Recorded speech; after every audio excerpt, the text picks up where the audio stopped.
Hello, hello, hello. Can anybody hear me out there? Test, test, 1, 2, 3. Sorry, test, test, 1, 2, 3. Okay, here we go. We're live. We should be live anyways. Right now, just give me a good thumbs up there in the chat. If you can see me, if you can hear me. This is a live emergency update about our storm that we have been talking about now forever. It feels like seriously, this has just been going on forever.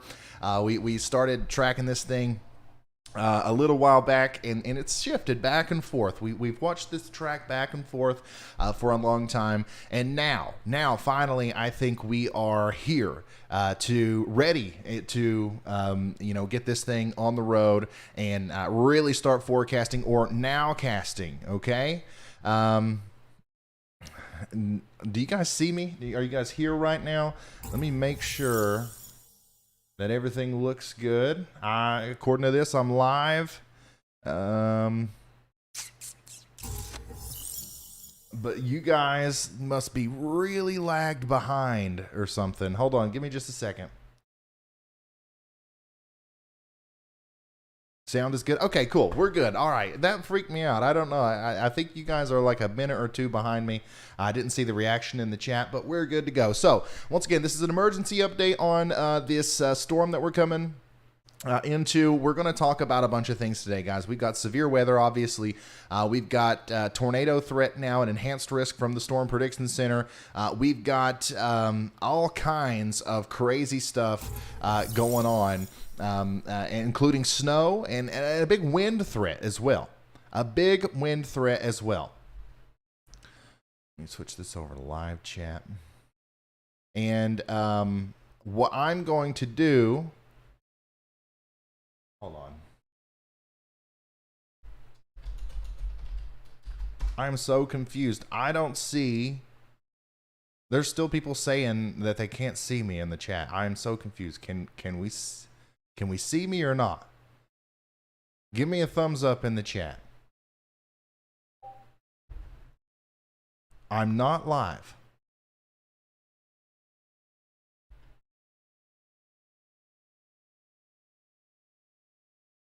Yes, I am.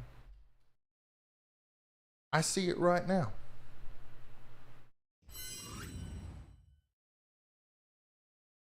Okay, cool. All right.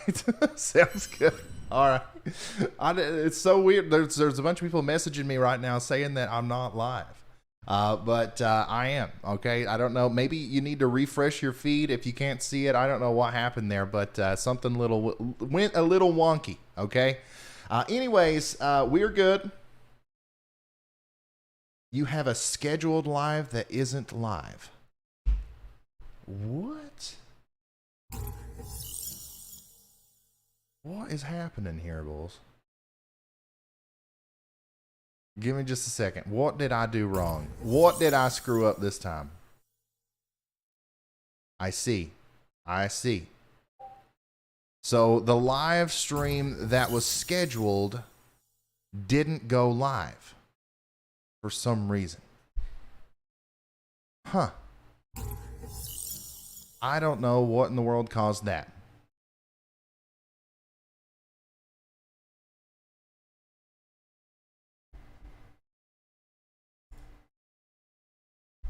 Give me just a second, guys.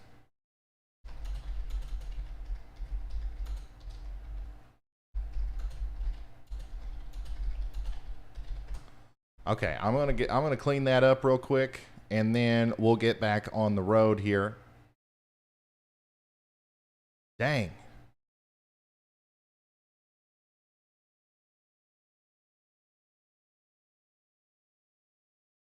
And we should be good to go now. Man, I really don't know what in the world caused that.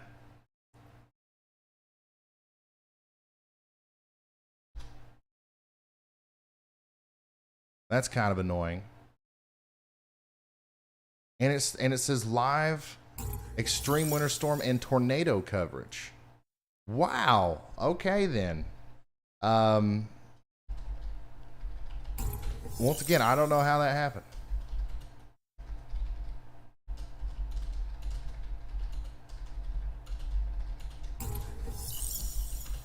Okay, so hopefully everybody gets over here. Hopefully everybody gets the memo that I screwed up. We started a new stream. Somehow, I don't know how this happened, but okay, listen, as best I can do, all right? Once again, the scheduled live that I've had on the channel all day that probably thousands of people have set reminders for didn't go live, but I did start a new live stream.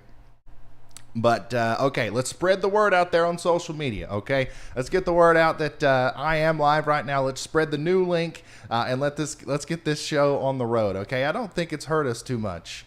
I am sorry about that, though. Yeah, we've got 6,000 people watching. I think it's fine. I think it's fine. Let me now load up the actual chat here because I had the chat from the one that wasn't live. Oh my goodness. What a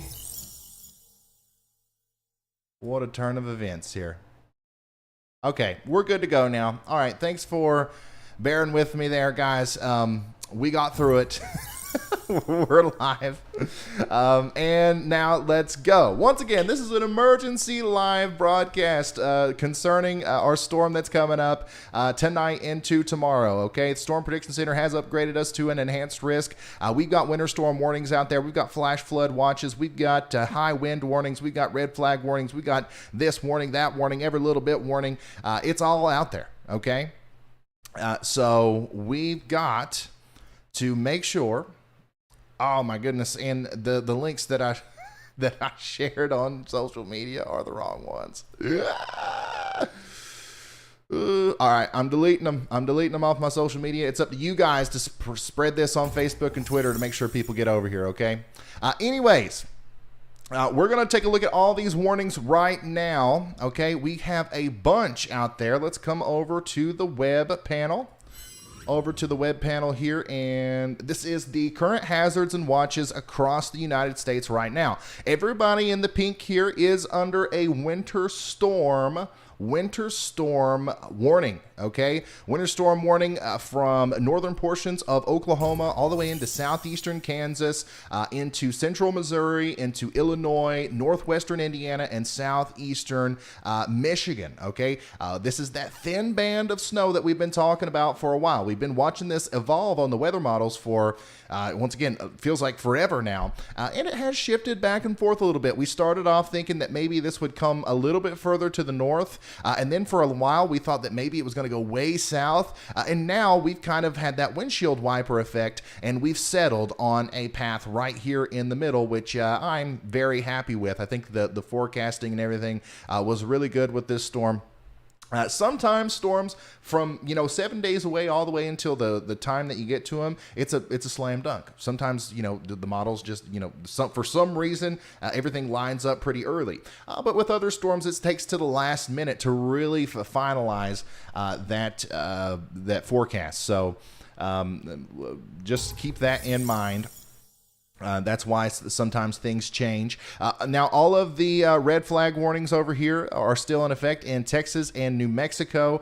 This is for strong winds, dry conditions, and potential wildfires. And then all the browns over here, this is your high wind watches, your high wind warnings, and your wind advisories, because there is some crazy winds going on. I am under a high wind watch. My highest gust for today so far is 23.9 miles an hour. I'm assuming that our biggest wind field is going to come through here in eastern Kentucky much later tonight. Okay, and then everybody in the green over here is under a flood watch, because if you don't get the snow, if you don't get the freezing rain, if the rain doesn't freeze, then you are just going to get plain old rain, okay? And there's going to be a lot of it, and that means that flooding is on the way, all right? So Ohio, Indiana, a bunch of Pennsylvania and upstate New York, flooding and flash flooding does look like a reality there. Now let's come back over here to our handy-dandy radar real quick, and let's take a look at the Storm Prediction Center's outlook. Okay, so here is the day one SPC outlook. This is for pretty much tonight. Okay, this is for tonight into early in the morning tomorrow. Everybody in the yellow here does have a risk for severe weather. This includes Oklahoma City, Wichita Falls, and Sherman, Texas. It even includes Dallas and Abilene. Okay, so this is going to be a pretty, significant storm system, and the severe weather is definitely going to be possible over here. But we do expect that the severe weather will actually increase in intensity as it heads off to the east tonight into tomorrow. Now, there's going to be a little refractory period here for Arkansas, I believe, and I don't think that you guys are going to get the vast majority of the intensity of the severe weather as some people will. But certainly don't let your guard down tonight, because things are going to get pretty gnarly out here as that cold front and dry line starts to advect off to the east. You can start to see already right now some of the latest radar frames are showing some storms trying to pop up down here south of Plainview and south of Lubbock and Texas. Those are our first storms from this storm. Okay, we have been watching for this to pop up all day, and it's finally here. It's finally showed up. This is the first of thousands of cells that are going to be popping up as we go forward, and once again, they're going to increase in intensity as we go forward. And here are the little outlooks that are inside of the categorical outlook. So here's the tornado probabilities. Everybody inside of this avocado here needs to be aware tonight that tornadoes are possible. Now, it is a smaller chance. The brown here is a 5% chance of tornadoes, and that's going to include Wichita Falls all the way over to Atoka and McAllister. Once again, we do expect that there could be some tornadoes this evening. I personally think that the prime time for tornadoes, or the prime location tonight, is going to be around Lawton, into Pauls Valley, and Ardmore, and the Wichita Falls area. As this goes off a little bit further to the east, I think that we are going to see a little bit of weakening happening here before it gets into Arkansas. Okay, another thing we got to watch out for tonight is the wind. Okay, we have a let's see here, a 15% chance risk of damaging wind, and this also includes Dallas all the way up to Oklahoma City. This is what's driving the slight risk. This is what is actually driving the slight risk. So that's going to be the main threat tonight, is going to be the damaging wind out here in Oklahoma and Texas. Okay, and then the hail, also a 15% chance of hail over here as those storms first start up. So once again, we're going to watch this very closely on the radar and see how those storms really start to, form as the night goes on. Do these look like they could possibly rotate? And that's a possibility, guys. Obviously that tornado probability doesn't really ramp up until these storms get off to the north and east a little bit. But I was looking at some of the information earlier, and I believe that it is even possible that some of these storms, some of the early storms here, could, maybe become severe before they even enter the risk area. So I'll be watching that very closely as we go through our briefing tonight. So that's for tonight. Now, the reason this is an emergency update, the reason that this is such a pressing update, is because we are looking at tomorrow. Okay, tomorrow is going to be the main thing that we're concerned about, and let me show you the convective outlook on that. Okay, so let me zoom out here. Obviously, tonight we're going to continue to talk about this. We're going to look at the models here in a second, but I really want to focus on getting the outlook out for tomorrow, because I know there's a bunch of people in here from Tennessee, Kentucky, Mississippi, and Alabama, maybe even southern portions of Illinois and Indiana, who are scared to death right now because it's all over social media. It's Tornado Mageddon that's coming. Everybody's saying. So let's calm down and let's look at the facts. Let's look at what's actually happening here and start off with the Storm Prediction Center's outlook. So let's go to the day 2 outlook and categorical. Okay, once again, another avocado. The deeper inside that avocado you are, the closer to the pit you are, the worse of a situation you're in, pretty much. Okay, this includes Nashville and that enhanced risk for severe weather. This includes Memphis. Man, Memphis can't get a break this year. Huntsville, Birmingham, Jackson, all these places, you are under an enhanced risk of severe weather. What does that mean? What does that mean, an enhanced risk of severe weather? Well, it's there's a scale that the Storm Prediction Center puts out. All right, the Storm Prediction Center is a group of meteorologists. They're the smartest severe weather specialists in the world, and they put together these outlooks every day. And they have issued a 3 out of 5. A 3 out of 5 on the risk scale in the orange here. Okay, so if you're confused about what enhanced means, I don't like the wording. I don't think it makes a lot of sense. Moderate, enhanced, slight, like, you can pretty much replace any of those words. Like, you can switch them around and it still makes sense. Like, what's worse, a moderate or an enhanced? What's worse, a slight or a moderate? Like, if you don't know the scale and you're just some random person, how are you supposed to know that? Anyways, what the scale represents here is, once again, the orange is a 3 out of 5. 5 is as high as it gets. Okay, it's very rare that you get a 5 out of 5 on the risk scale. 4, it's rare, but we see that more often. In fact, we've seen that already a time or two this year, I believe.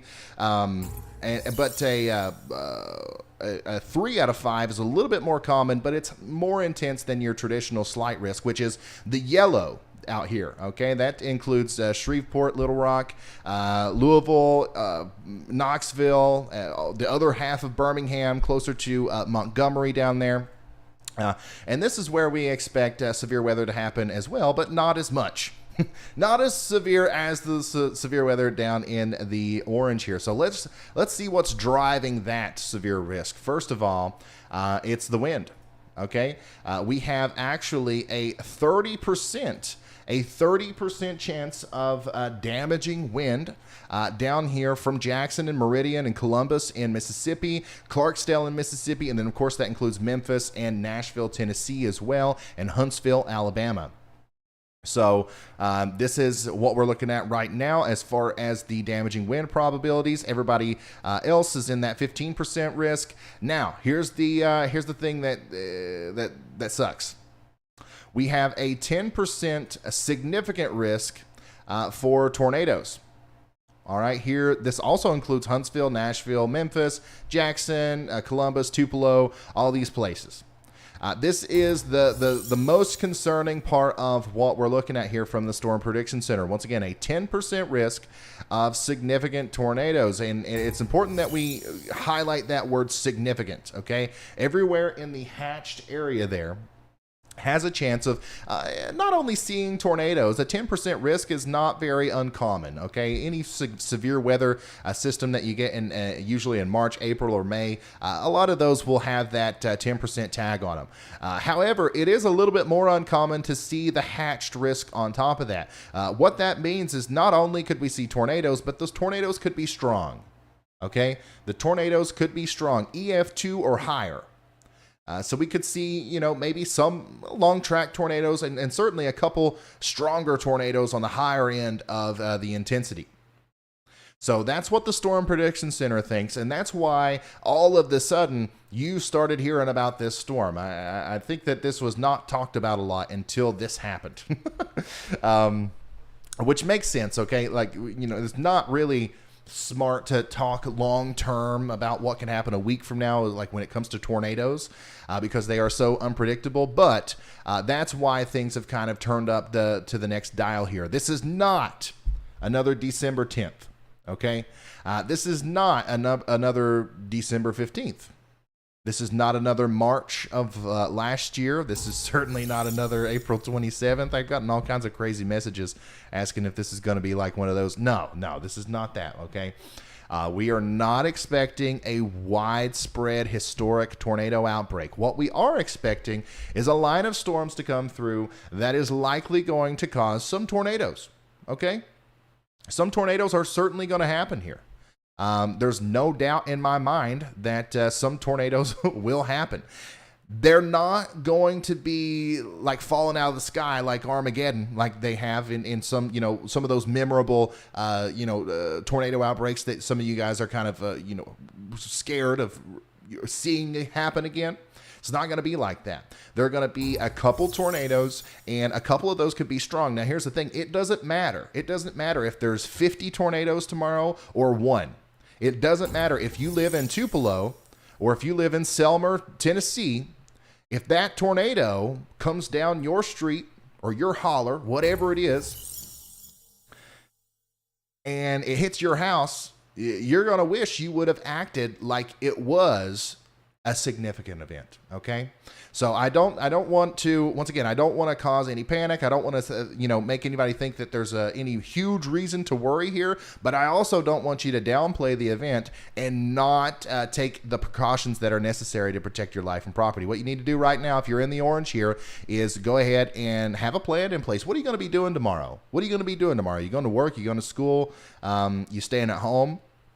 Figure out where you're going to be, and then use that information to devise a plan. Okay. Around 3 p.m., which we're going to go through timing right here in a second as to when these storms are going to come through and when you could see tornadoes. But let's say, for example, at 3 p.m., you're going to see potential tornadoes. I'm going to be at work. Find out where the safe place is in your work. Find out where the most interior room is. Find out if there's a way that you can get to your house, or some safer place if it's not so safe there. When that warning is issued, have a plan in place. That way, when it is issued, if you're watching my stream tomorrow and you hear this, from that moment what exactly you're going to do. Okay, every single part of your plan, how to execute it, and how you're going to protect yourself, and then everybody's going to be okay. Everybody's going to be okay. So yeah, that's the Storm Prediction Center's outlook. That's the Storm Prediction Center's outlook right there. Let's start looking at the weather models, shall we? Let's start plotting this thing out. Let's really look at what's going to happen here, because I know that's why y'all are here. That's why y'all are here right now, so we can look into the future. Oh boy.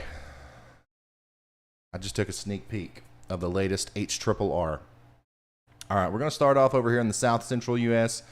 I'm going to switch over here in a second. Guys, thank you so much for all the support. Thank you for the super chats, and I'm sure you guys are sharing this all over social media, because I completely screwed up. Well, with whatever happened there, I don't know. If it took you a while to find this, I am very sorry. All right, here we go. Let's go to the weather models. This is the HRRR, the High Resolution Rapid Refresh model. It's one of my favorite models to look at for severe weather. We've got all kinds of crazy stuff going on here, so we're going to break this down into sections again. First off, I'm going to talk about the severe weather. Then we're going to talk about the snow. Then we're going to talk about the potential ice. And then we're going to talk about this crazy windstorm that's just going to hit everybody. Okay? So I'm going to start off with the severe weather right now.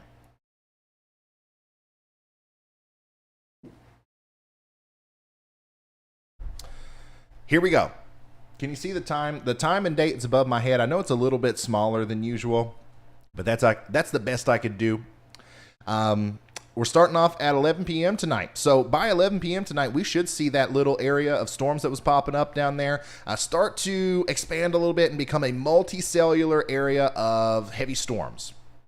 All right, strong storms moving through into the central Texas area. Now, don't get me wrong; these aren't going to be super strong, but certainly, some lightning, some thunder, some really heavy rain, and some hail associated with those. Now, they get pretty daggone strong once they get closer to the Red River, about 3 a.m. tonight. I will not be live during this time.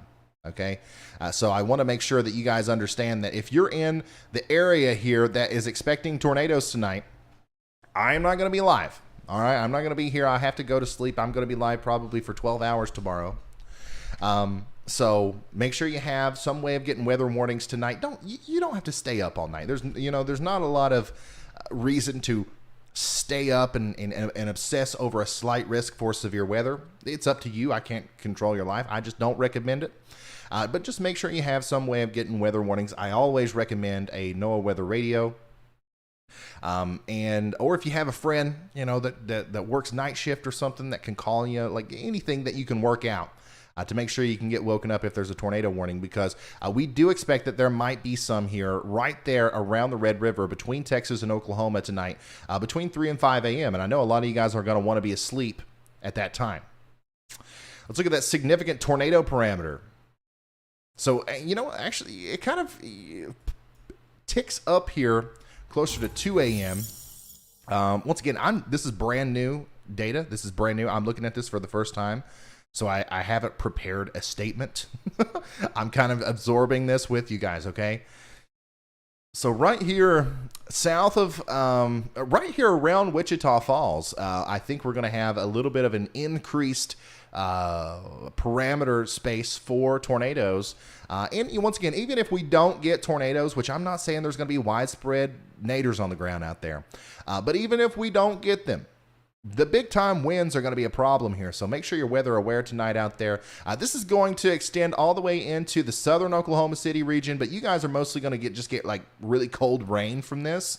And then also into Tulsa, really cold rain and some straight line winds that could be pretty gusty at times. Now, the real stuff is happening down here between Dallas, Sherman, and Atoka in Oklahoma. Straight line damaging winds, hail, isolated tornadoes. And then what you're seeing happening here is a big warm sector is opening up. You can actually see the moisture like kind of flying into this thing on the simulated radar here. Let's pull this forward a little bit, and it really ticks up as we get into about 8 a.m. tomorrow morning. There's going to be some big-time rainstorms tomorrow in Arkansas tomorrow morning with a lot of wind, okay? So even though the tornado threat is significantly lower for you in Arkansas tonight and into tomorrow morning, I think there's going to be some isolated problems with flash flooding and also some very strong winds, maybe some damaging winds out there. Also at this time, we're going to be seeing some heavy snow back here in Kansas, but once again, we're going to revisit that after we get done with the severe weather. So let's push this even forward. Let's get to the point here. Let's cut to the chase. I'm going to go down and zoom into the deep south. Actually, no, I have to be able to see Kentucky too, because you guys are a part of this. This will work. Tomorrow around noon, this is when I'm going to start my actual live coverage. And tomorrow, I promise you, the link's going to work, your notifications are going to work, and I'm not going to accidentally start a new live stream outside of the scheduled live stream. I promise, all right? So after this video ends tonight, there's going to be a new live that you can set a reminder for. Make sure you set a reminder for that one, and it will work this time. Anyways, around noon tomorrow, I'm going to go live. We have Storm Chasers Vince Welty, Reed Timmer, Brad Arnold, Brandon Kopic. Who else? I know there's more. There is more. Yeah, I can't think, but we have like 5 or 6. We have 5 or 6 storm chasers. Oh, Mike Scantlin. Okay, we have a bunch of storm chasers that are going to be out here tomorrow. So if there is a tornado, well, we're going to see it, okay? And we're going to be able to tell you where it is and assist in that warning, information relay system and help you be able to know what to do next. So once again, we're going to have a bunch of storm chasers tomorrow. We are going to be live. Make sure you're subscribed with notifications on. Most of those storm chasers are going to be down here in the severe weather zone, but we are going to have a couple up here in the snow and the ice as well around Kansas City and St. Louis.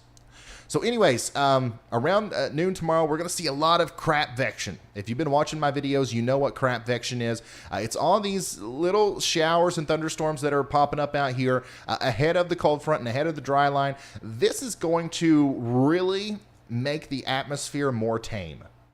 And the reason that happens is in order for big time storms to form, like supercells that can cause tornadoes, you need them to be by themselves so that they can access all of the ingredients for severe weather and become strong, right? If there's a big washout of storms and clouds and just general rain showers, they are stealing the energy from what could be strong storms. So we got to hope that this is right and there's a lot of crapvection out in front of our main line. But here's the thing. That the more I look at this, the more that I continue to see these model runs come in, the more I realize that's not going to matter, all right? Because the upper air kinematics associated with this system is so strong that I think that even our crapvection is going to start rotating here. Once again, it doesn't take a very strong thunderstorm to produce a tornado. My goodness. Have you guys seen this? This is the newest, 0Z. This is not what 18Z looked like. This is brand new to me. Once again, this is what you're seeing here. These little beans are what could possibly be, rotating storms tomorrow. And we got to watch that very closely. That goes all the way up into Tennessee as well. This is around 4 p.m. tomorrow. Once again, the storms are going to start becoming a little bit tornadic around 1 p.m. That's when you got to start paying attention in eastern Arkansas, western Tennessee, Mississippi, western Kentucky. And then they're really, it looks to me like the apex, the heightened point of the event is going to be around 4 p.m. And my goodness, once again, that's the strongest that these storms have looked so far. Let me look at a couple of other parameters here. Significant tornado parameter. Wow. Okay, so yeah, this is uptrended quite a bit since the last run. We're at a 7 out of 10 here with our significant tornado parameter. This kind of puts together everything and really puts it into perspective how likely tornadoes are in a given area. Supercell composite's also pretty high. Surface convective energy, once again, even though it does still look like, even with this model, it looks like we're going to have a lot of low-lying cloud cover. We're going to have a lot of mess out there out ahead of our initiation period or initiation maker of storms. However, the cape is low and everything, but still, these storms are going to be able to rotate. If there's any little bit of a storm, they're going to be able to rotate because, we just have to look at this again. If you look at the upper air data, this is insane. This is nadir juice. Okay, if you're new here, we refer to the 850 millibar jet streak as nadir juice, and only in certain situations. And this is one of the situations that we refer to it as that. Let me zoom out here. Low pressure center somewhere right here. If you draw a line directly south of the low pressure, along that line is usually where the greatest wind shear is, right? Because you have surface winds coming this way, we have our mid-level winds coming this way, and our upper level winds are blowing this way. You put all that together and you get a little curve. You get a little curvature. You get a little danger noodle there. And the more curvature you get and the stronger that curve is and the stronger the winds that propel it, the more likely it is that you are going to see tornadoes. This is one of the higher, this is upper echelon, upper or mid-level wind readings that I've seen. Okay, this is up there with some of the bigger tornado outbreaks, but our saving grace is going to be the fact that we have a lot of cloud cover, we have a lot of crapvection, so I don't think we're going to see these big beefy supercells with like giant tornadoes, like 15 at a time racing across Mississippi and Tennessee. However, we are definitely going to see tornadoes. We are definitely going to see tornadoes. If this is what happens, okay, if this is what happens, tornadoes are not a possibility. They are certain, especially in Mississippi and Tennessee there. So keep that in mind. Between 2 p.m. to 5 p.m., I think is going to be the heightened time that we've got to watch out for this. So let me come back over here real quick. I've got to refresh something over here. And okay, I'm going to take you back to the models right here.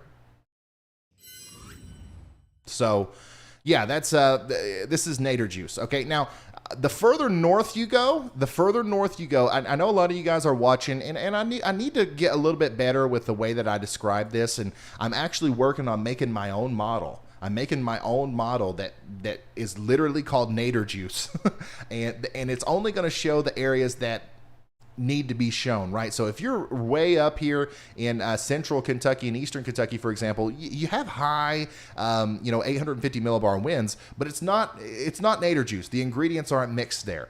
We're mainly talking about an area that mixes that lower level wind shear, the 850 millibar increased winds, and then also we're worried about moisture and all that stuff and the relative placement of those winds to the low pressure center. Okay, so Here's the thing, though. The further north you are with this, we're still seeing those really strong mid-level winds, and some of those are going to get mixed down to the surface. All right, those 850 millibar winds are going to get mixed down to the surface, especially when you get a big shower or a thunderstorm come through. So that means that straight line damaging winds are going to be a huge problem up here in Middle Tennessee and into Kentucky, I believe. If I push this forward, look at that. That's over 90 knots. Over 100 miles an hour. Huh. Once again, that's something you don't see very often. You don't see that very often at all. So, that's one of the reasons why we had that enhanced risk. Now, the reason why I think, once again, that we're not going to go up to a moderate risk, the reason why I think that we're not going to see like a huge high risk event here is because instability is going to be limited. Okay, we're going to have dew points in the mid 60s up into the upper 60s out here, and don't get me wrong, that's good enough. That's certainly going to allow for storms to form. However, all of that cloud cover and all of that crapvection is hopefully going to be our saving grace here. Once again, this might come down to a nowcasting event, and you guys know me. I'll be here all day through the whole thing, guiding you through it. So make sure you're subscribed with notifications on. Once again, I don't know how many times I can say it, but that's what we all need to do. What else? Oh, yeah. One more thing. Let me tell you how we're going to know if this is going to be a worst case scenario or not. If you wake up tomorrow and you're in Mississippi, okay, around 8 a.m. Actually, no, not 8 a.m. Let's say if you're in Mississippi tomorrow around noon, if you're in West Tennessee tomorrow around noon, even if you're in northeastern Louisiana or eastern Arkansas tomorrow around noon, and you go outside and you look up at the sky, and it's not cloudy. If it's not cloudy tomorrow at noon, if it's not raining, if the air hasn't been cooled off by a previous rain shower, then get ready, because that's the only thing stopping this thing from going haywire. If for whatever reason you wake up tomorrow and the sun is out, not necessarily when you wake up, but around the time you eat lunch, and the sun is out, that I think that the tornado threat's going to be even worse. But every single piece of guidance that we have right now says that that's not going to be the case. So just keep that in mind. If the skies are clear before these storms hit, there's going to be a lot more energy for them, and a lot more bad things can happen. Okay, but as of right now, this is an enhanced risk of severe weather. This is nothing that you guys haven't went through before. Alabama, Mississippi, Tennessee, Kentucky. You guys are tornado titans. Okay, this is the real Tornado Alley, if you guys know what I mean. So just make sure you know where your safe space is. Make sure you have a plan. Make sure you tune in to me or whoever you want to tomorrow to get those warnings, and you're going to be okay. All right. Once again, the timing here, we're going to move into Middle Tennessee and Alabama around 4 to 5 p.m. The storm still looks strong, and they still look like they have the ability to drop tornadoes even into 6 p.m. tomorrow.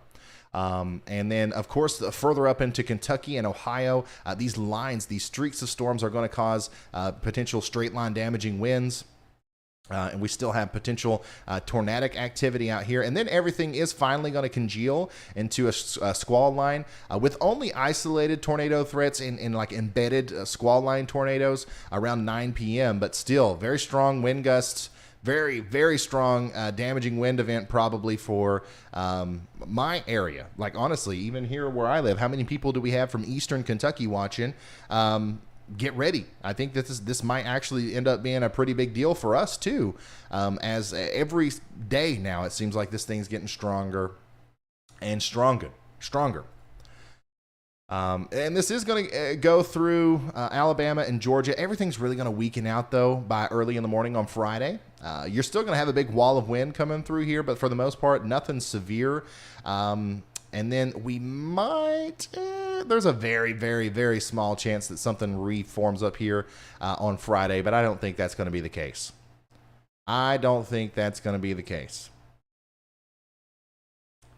Wow. What I was honestly, I had, before I started the stream, I had a little bit of a script in my head as to what I was going to say, but I just had to make it up as I went along there, looking at this new data, because that, once again, that's quite a bit more significant than what we thought it was going to be. Still nothing to fret about.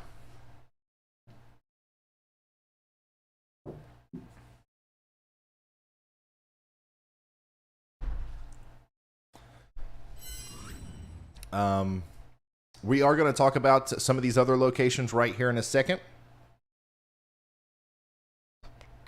And then also I'm going to start looking at the chat here to start answering questions, okay?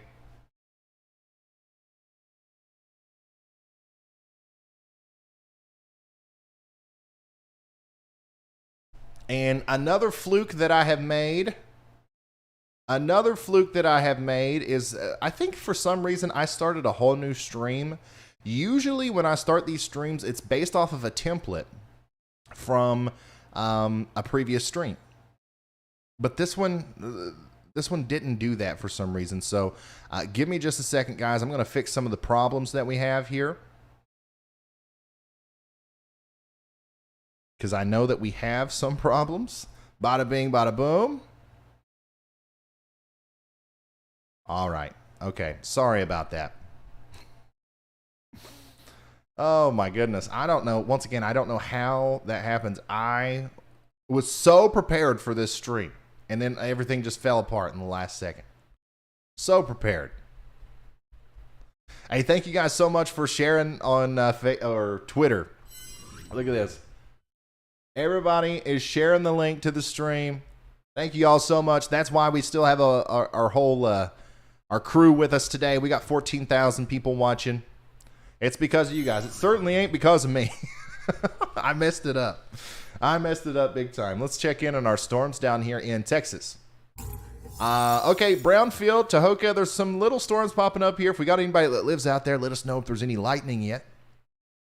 Once again, this is the baby, okay? This is the embryo.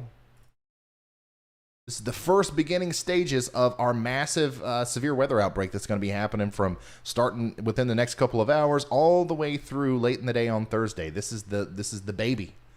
It's going to grow as it gets out of Texas into Oklahoma there.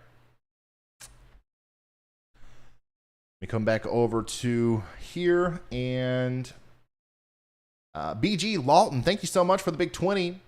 The Weather Nerd has been a member for 10 months. Thank you so much, dude. Where the Storm Chaser is going to be at? Okay. So one of the reasons why I was a little bit late starting the stream is because, once again, I changed the stream layout. I don't know if you guys noticed. I thought the other one was too busy. I thought that we just we didn't have. There was just too much stuff going on. I like just you being able to see the radar or my face or the models. Like everything needs to be big. I didn't like having things small and all the little bells and whistles and stuff. So I tried to simplify it a little bit. Now, what's not going to be simple is the map view. Okay. Let me explain that to you a little bit. So if I come back over here, yeah, okay.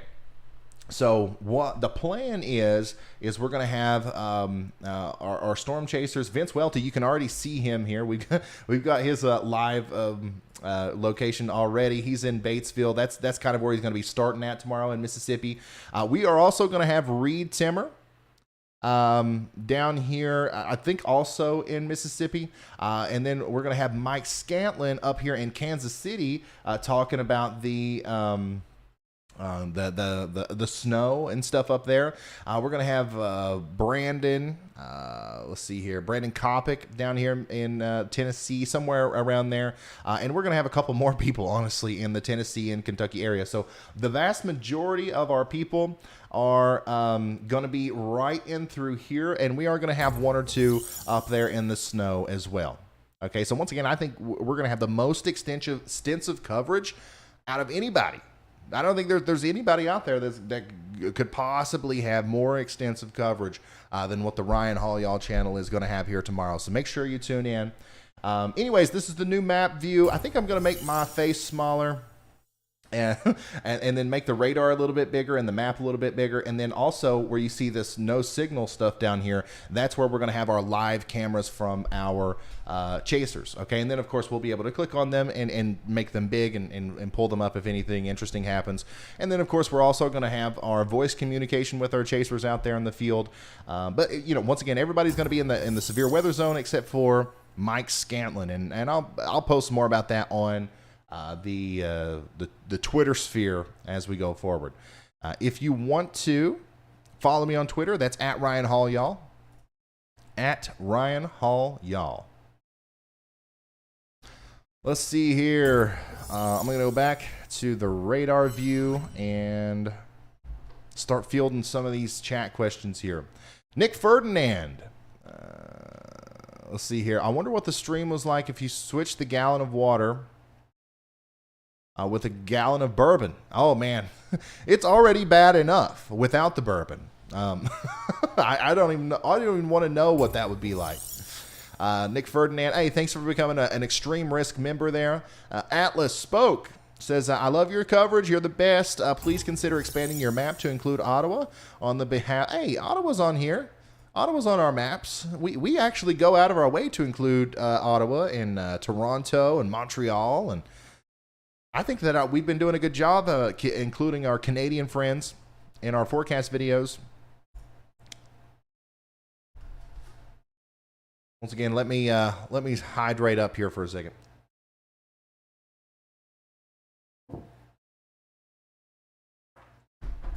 Somebody said, let's get Ryan Hall Y'all trending on Twitter. That might be the key to getting him verified. Hey, if that works, I'm down.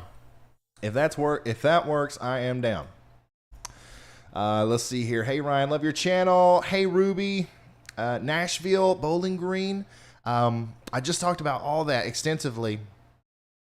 We're going to go back over it, though. Don't worry. I'm not going to leave you guys just yet. I'm going to be here for another hour or two. Nashville. A lot of people are asking about Nashville. We just talked about Nashville for like an hour. Is Bowling Green okay? If Bowling Green is okay right now. There's no tornadoes in Bowling Green right now or anything like that. There is a risk for severe weather tomorrow. Same thing in Nashville.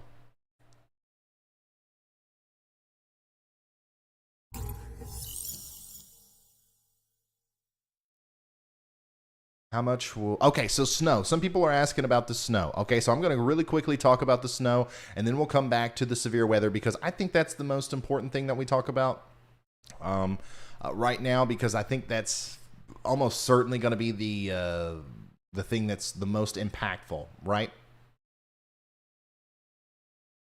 So let's look at that HRRR again for this snow and see what it's showing. Back to the models we go. Snow is going to break out pretty heavily on the northwestern side of Oklahoma.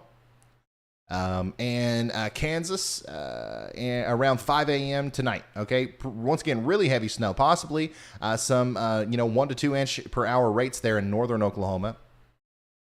And then it's going to expand pretty quickly into central Missouri. Okay, north of St. Louis. And of course, in the Kansas City metro there around 10 a.m. in the morning. That's when you're going to be getting some of your heaviest snow. That is going to go off to the north and east, towards Quincy, okay? Also towards Peoria and Bloomington, Illinois. This is heavy snow. The darker the blue there, the heavier the snow is. Also, Chicago, you're going to be getting in on that snow around 3 p.m. tomorrow. Northwestern Indiana, northern Indiana, you guys are probably going to get a good thumping out of this. Northwestern Ohio as well. Let's skedaddle over to the Great Lakes. Detroit, Snowtown, baby. All right, it's not your biggest Snowtown you've ever gotten, but Snowtown. I do believe that Toronto, okay, for the most part, is going to be in Snowtown here. Now, you are going to start off as rain and a little bit of mix, but you're going to end up as snow and some heavy snow at that. And then, of course, all the way up in there into Montreal and Ottawa as well. This is not going to be a snowstorm for a lot of people in the Northeast, but it is going to be a major, major windstorm. And we're going to talk about that here briefly, too. Look at this backside snow on our storm here. It's going to reach all the way down into Kentucky. That's kind of incredible to me. That I think that we're going to have some tornado warnings tomorrow in Kentucky. And then a couple hours later, it's going to snow. How about that? All right. Once again, the tornado threat's not as high in Kentucky as it is to your south, but can't rule out that tornado warning or two. If I go over here to the north, or let's go ahead and look at the whole east. The extreme tippy top of Maine might get some snow, but the border area between Canada and New York, Vermont, and New Hampshire, this is one of the areas where we're kind of most concerned about freezing rain and a little bit of mix. You're right on that line. If there's any shift either way in either direction, you're going to have a different outcome. But everybody's going to get a little bit of that backside snow and some cold air as we get into Friday. Nobody's worrying about this storm on Friday at noon, but everybody's going to be cold. Enjoy the temporary warm air while you have it, because this is definitely going to bring down some cold air behind it. And we're going to be back into our winter feels. So yeah, that's the progression there. I'll show you the snow maps. I'll show you the snow maps right now. How about that?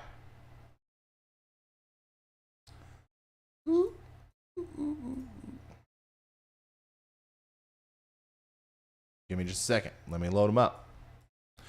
So this is another thing that has uptrended significantly since my video. Wow, this is the middle of the road forecast. This is the middle of the road forecast. This is a conservative forecast from the National Weather Service. Now we're talking about 3 to 6 inches for northern Oklahoma over here. We're talking about 3 to 6 inches through a lot of eastern Kansas, southeastern Kansas, with an embedded area of 6 to 8 inches. And that includes the Kansas City area, especially just south. Around Quincy and Hannibal here in Missouri and all through central Missouri, 6 to 8 inches. And with maybe a little bullseye area of 10 inches or more there. As you get closer to Bloomington and Peoria, right, 6, 7, 8, 9 inches of snow possible. Now, if you're on the south side of Chicago, you could get 4 or 5 inches. If you're on the north side, we're talking 1 or 2. Northwestern Indiana is going to overperform here based off of, or compared to what forecasts have been showing here recently. Plymouth, Winnemac, on the I-65 and I-80 corridor around South Bend, we're talking about 8 to 10 inches of snow for you guys. Conservatively, you could end up with more than that. Let's go back up here to the Great Lakes and Detroit, still looking like 6 or 7 inches. Bay City, inch or 2. And then, of course, this isn't my fault. This isn't my fault that this map doesn't include Toronto or Ottawa or any of our Canadian people. This is an American, National Weather Service thing. So it's not my fault. I'm not excluding you. But if we look at that NAM, well, let's look at the NAM 3K. It's a Euro guy. What? Man, that's crazy. That's kind of crazy, honestly, that the National Weather Service's forecast is almost more bullish than some of the models. That never happens. But anyways, yeah, up there around Toronto, I still think 3 to 6, maybe 7 inches of snow is going to be possible for you. It just depends on how much rain you get on the front end of that.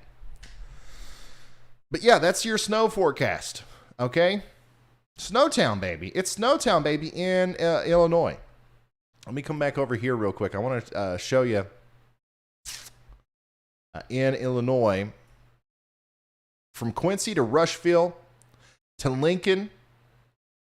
I think that's your hot spot. That's your sweet spot. That's Snowtown, baby. How many people do we have in Illinois watching from Quincy, Rushville, and the Lincoln area, and Bloomington, south of Peoria? How many people do we have in here right now from there? Raise your hand in the chat. I want to see you here tomorrow. Okay, we got to have your pictures. We got to have your pictures and videos tomorrow. We got to see it happen, okay?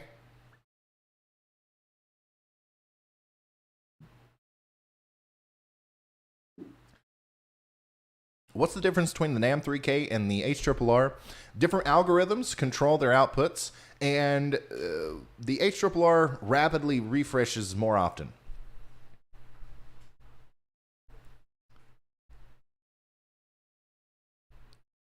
Bloomington.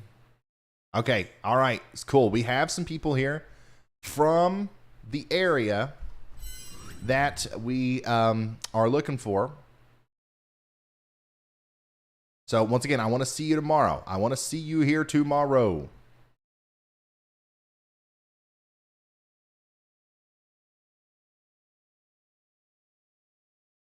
Quincy, Missouri. My bad. Is hashtag Ryan Hall y'all trending yet? I don't know. I don't know. I haven't checked. I don't think it's trending, but there's certainly some people that are using it. We'll see. We'll see. Okay, so yeah, that's another thing about this stream, guys. Tomorrow, not only are we going to be tracking our severe weather, and obviously I think that's where we're going to kind of focus most of our energy, is on the severe weather, but we're also going to be going back and forth to our extreme or our major snowstorm as well. Okay? And if you're interested in timing, I already went through that. You should be able to like rewind. It's a live video, but you still have the ability to go back.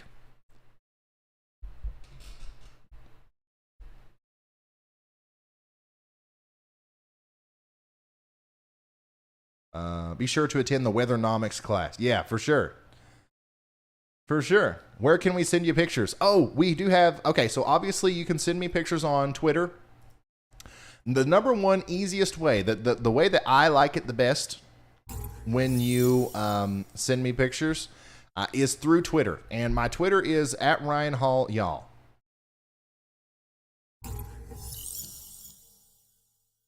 Twitter is at Ryan Hall y'all. Let me show you the web page here. This is what my avatar looks like or whatever. In fact, this is what every social media I have looks like pretty much. At Ryan Hall y'all. This is the best way to send me pictures. Now, if you don't want to do Twitter, you can do Facebook. Search Ryan Hall y'all on Facebook. And I believe I can show you what that looks like. Yeah. This is what the Facebook page looks like. Send me a message or post it in the comments, whatever you want to do. Send it to me, and we'll make sure we can get that. And now we have a new thing, pics at ryanhallyall.com. Pics at ryanhallyall.com. I'll have a graphic tomorrow that spells that out for you. But if you just want to email the pictures in, you can do that now. And I've got people monitoring that inbox and Facebook, and they're going to put it in a feed for me, and then I'll intermittently check that tomorrow. Should work out pretty well. Pics at ryanhallyall.com. And yeah. And the best way to do it as well is if you're going to send a snow picture or a video, is to not take the picture like this, but instead take it like this. Not like this, take it like this. That's just me being picky. But video is always better like this, not like this. And pictures too.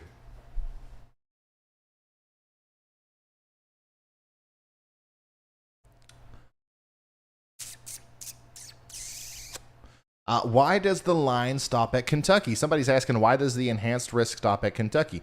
Well, because there's a pretty rapid decrease in the instability and the nadir juice. Well, not necessarily the nadir juice, but the overall ingredients that it takes to cause the tornadoes. There's a pretty significant decrease in that variable the further south you go. So, you know, that makes sense to me. I would certainly not let my guard down if I'm in Bowling Green, if I'm in Murray, and of course, yeah, we're talking about Mayfield too. We're talking about, you know, some of these places that were just recently devastated by tornadoes, but this isn't going to be that, okay? This is not going to be that for you guys. I promise you, okay? No, it's not going to be like that. There is going to be some strong winds, and you do have a chance for some tornadoes, but it is not going to be December 10th. The number one area that we have to worry about for tornadoes, I think, is going to be right in here. Right in here. Big sweet spot. Tupelo, Florence, south of Nashville. I think that if there was... Obviously, the Storm Prediction Center isn't going to issue an outlook area that's so small, but if they had the ability to do that, I think they might go with a 15% risk that right there. If the next model run that comes out is as amped as that 0Z HRRR, I don't see why they wouldn't.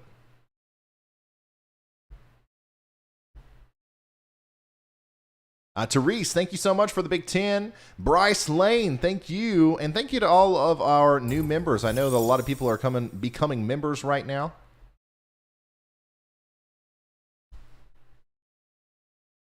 Oh, yeah. One more thing that we have to look at on the models. We are not done. We are not done with the models. Let me show you one more thing. Let's come over to the NAM 3K. Let's show the wind, surface wind gusts. This is kind of crazy, honestly. So if we come, obviously, the wind's already blowing pretty hard up there in Illinois and Indiana and Michigan tonight. But it's only going to get worse as we go into the night. Oh my goodness, look at this. Winds. Wow, this is tonight, yeah. Winds tonight around 2 a.m. Just out of nowhere. Okay, it's going to be raining a little bit, but for the most part, this is just completely random. 60 mile an hour.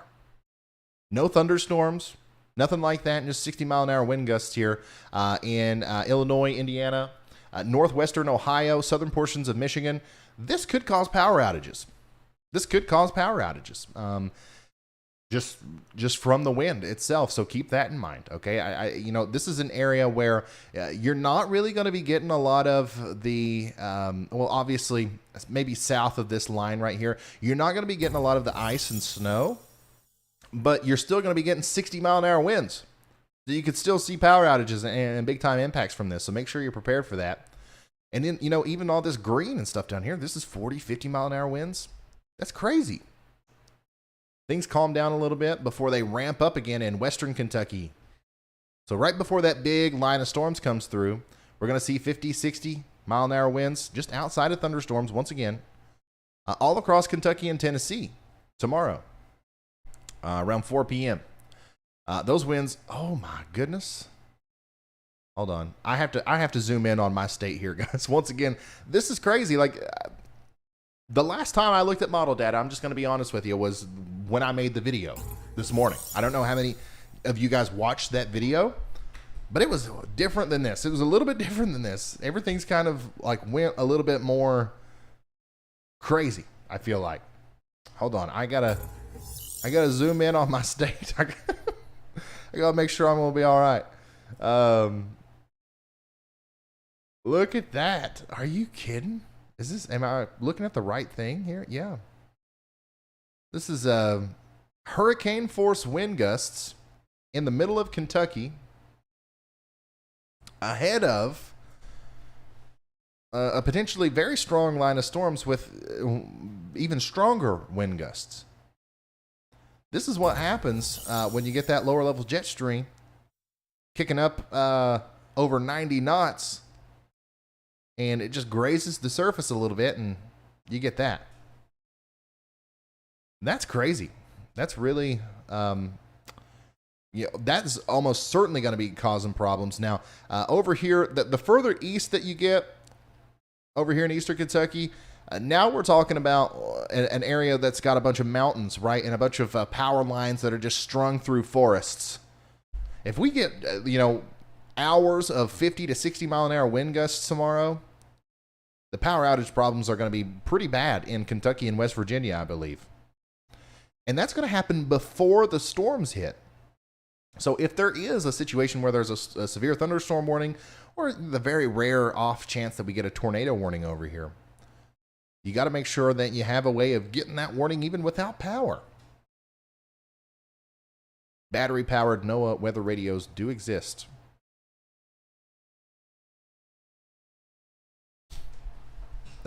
Once again, that's I was looking at this earlier, and 30, 40 mile an hour wind gusts for my neck of the woods down here. Now we're talking about 60, 70.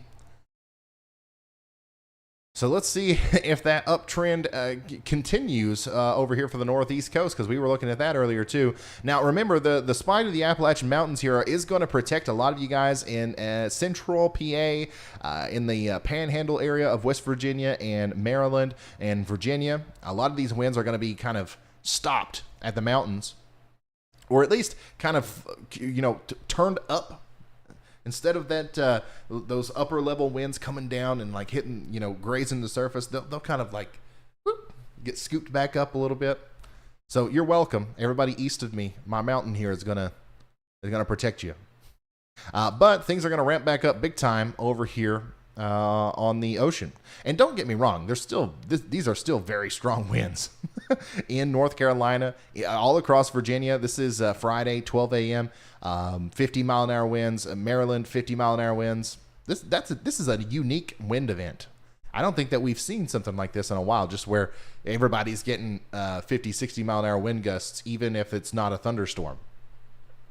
So it'll be interesting to see how that plays out. But the really concerning thing is going to happen over here off the coasts of Maine and New Jersey. Yeah. Wow. Like the 80-mile-an-hour winds out here on the tip of Long Island, 75-mile-an-hour winds there on the tip of Cape Cod. Over here, out here in the ocean, we're talking about 90-mile-an-hour winds. So we could see some choppy seas. We could see some possibly some coastal floodings if those winds come in at the right direction during the right time. On the coast of New Jersey over here, 60, 70-mile-an-hour winds. And this is, once again, not associated with thunderstorms at all. There will be thunderstorms for some of you. You'll get rain along with this wind, but for the most part, no.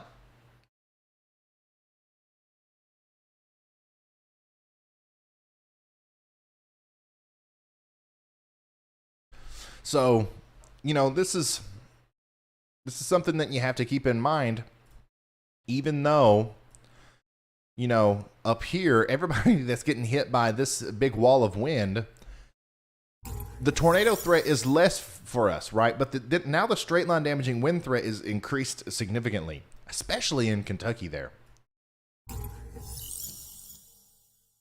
So, once again, it'll be interesting to see how that turns out. The winds are really going to start ramping up tomorrow. In my area, it looks like around 4 p.m. And then things are really going to start kicking up around 9 p.m. Now, I think my live stream will be coming to an end around 9 p.m. because I think the vast majority of the severe weather will be over by then. But I'd like to go to midnight. I'd like to go from 12 to 12. But we'll see. I don't know. I don't know if I'll keep power. And I don't have it set up yet to where all 80 of my computers stay up with a generator. That is a big process that I have not completed yet. First of all, I haven't had time because storms don't stop. And second of all, there's a possibility that me and Steph are moving. So I don't know if I want to go into all that just yet, but I'm going to do everything I can to make sure I'm here for y'all tomorrow. Even if I have to go just live from my phone through cell data or something.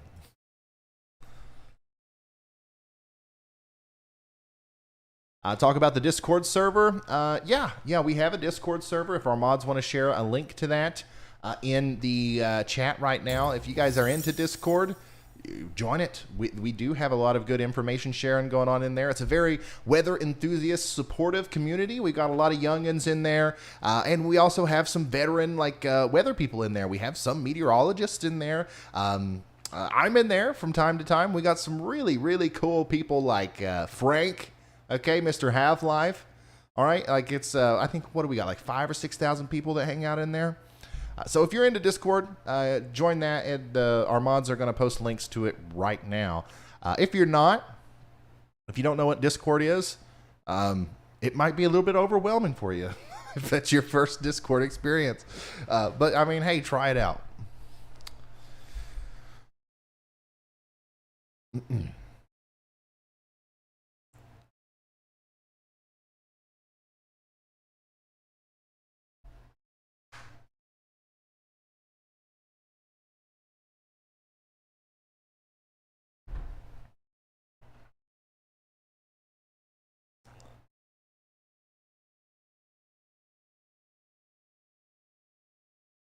Wow.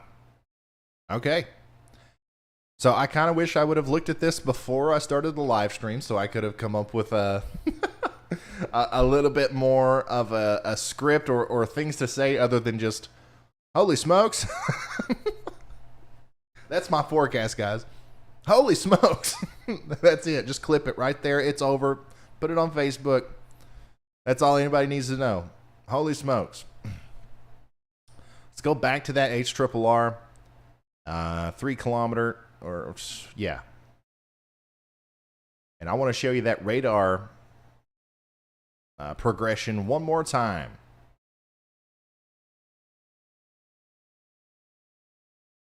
Down here in Mississippi, Tennessee, Alabama. This is where we're expecting tornadoes tomorrow. This is where the worst of the severe weather is going to be happening. Okay?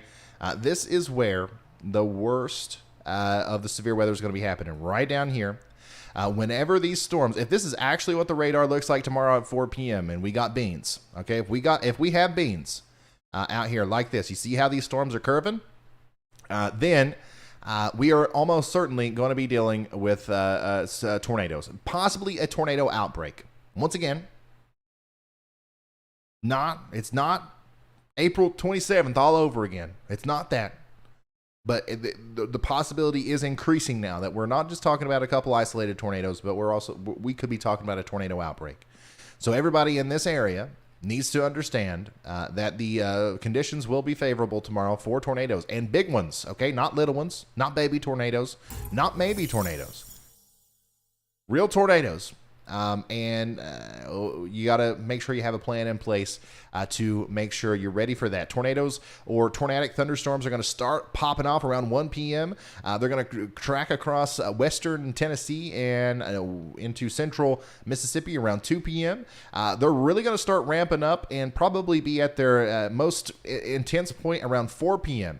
Once again, in western Tennessee and into eastern Mississippi, and now working into Alabama. Once they get into Alabama around 5 to 6 p.m., we are going to continue to be tracking tornadoes more than likely during this time, or at least tornadic thunderstorms with tornado warnings.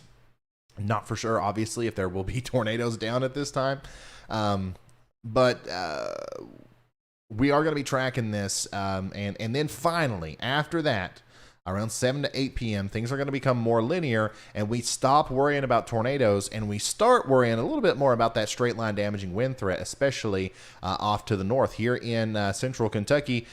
Guys, this is going to be probably pretty nasty for us, okay? From central into eastern Kentucky into portions of West Virginia and southeastern Ohio, straight line damaging winds, and just all kinds of crazy stuff are going to be happening over here during this time period, okay? And once again, these storms that are moving into Kentucky, West Virginia, and Ohio are not necessarily going to be tornadic, but they're going to be coming in with a punch of 60 to 70, possibly even 80-mile-an-hour winds, and that can cause just as much damage as a tornado, all right? Weak tornadoes have winds in that 80-mile-an-hour wind range, so keep that in mind.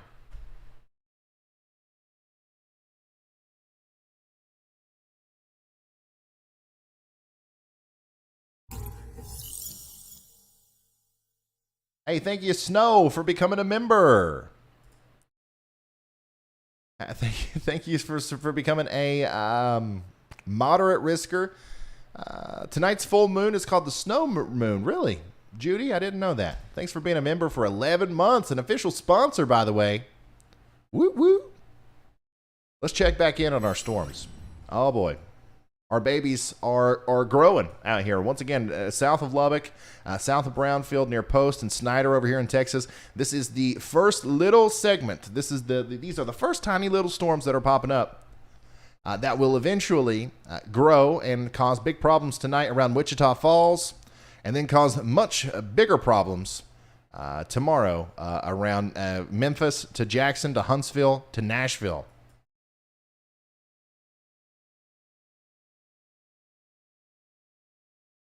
Obviously, nothing severe just yet. Nothing crazy going on just yet right now. But we're going to continue to watch that closely. Ice. The only thing that I haven't talked about yet is ice. Ice, baby.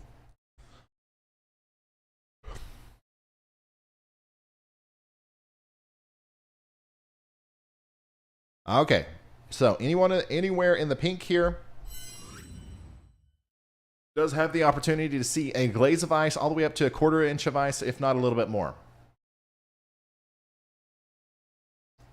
I don't think the ice is going to be as big of a problem over here in the Midwest and in the central areas, but certainly over here in the Northeast, on that border area between the rain and the snow, I think that we could see a little bit more of an increased area of ice accumulation, possibly around a quarter of an inch. Maybe some people might pick up a half an inch of ice in Northeast Ohio, okay, in northern upstate New York, maybe even in some portions of Vermont and New Hampshire, and maybe even up there in Maine. Now, this is quite the bullish model for ice accumulations. If we look at the National Weather Service's forecast for this, they've got things toned down a lot. Now, this is on the very low end. I think that this is a little bit off. But once again, everybody in the pink here needs to be concerned about the ice, because even if you only get, the quarter inch of ice or the tenth of an inch of ice or whatever it is that's really low, if you throw a 40 to 50 mile an hour wind on top of that, it is going to bring down trees and power lines. Okay, it's going to happen. There's nothing you can do about it. All right, so I talked about this area a couple days ago. I mentioned it was milk and bread time. Hopefully you got it. Hey, Chris Kinney, thank you for the big 9.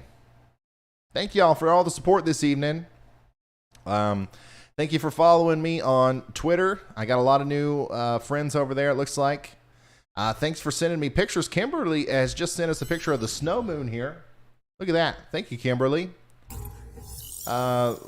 What's different about this? Like, why is this a snow moon? Is this kind of like some sort of voodoo that's going to make it snow more tomorrow? Because if so, I'm for it. I don't know the story behind the snow moon.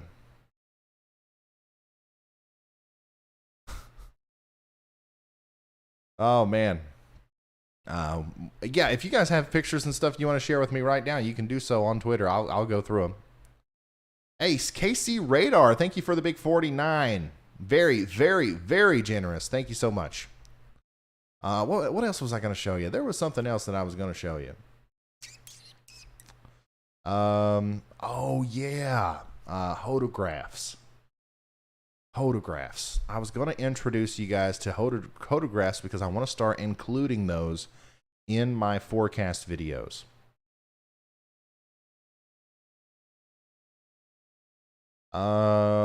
Look at this photograph.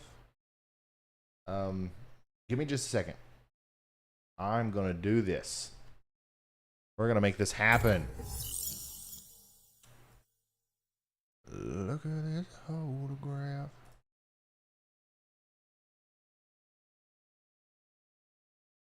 Now, I don't have this made up. I don't have this all nice and prettied up like I do the other weather models. We're just going to have to look at this on the web. HRRR. This is a website called Pivotal Weather. You guys can access this for free, I believe, if that's still how it works. I pay for it. There's a paid option. Okay, but the cool thing about this site is you can look at photographs. All right, and let's get into this because I'm actually very curious to see some of the photographs here from this storm system. Once again, around the apex of when I think the strongest storms will be occurring down here. Let's pick a couple. Okay, so that's a pretty good. There's a little bit of interference. A little bit of wackiness going on there. I'll explain what I'm doing right here in a second, I promise. Let me zoom in. That might help me.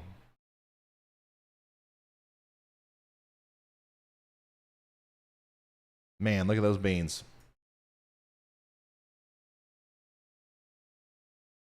Okay. Okay, so this is pretty much what I was thinking that I was going to see.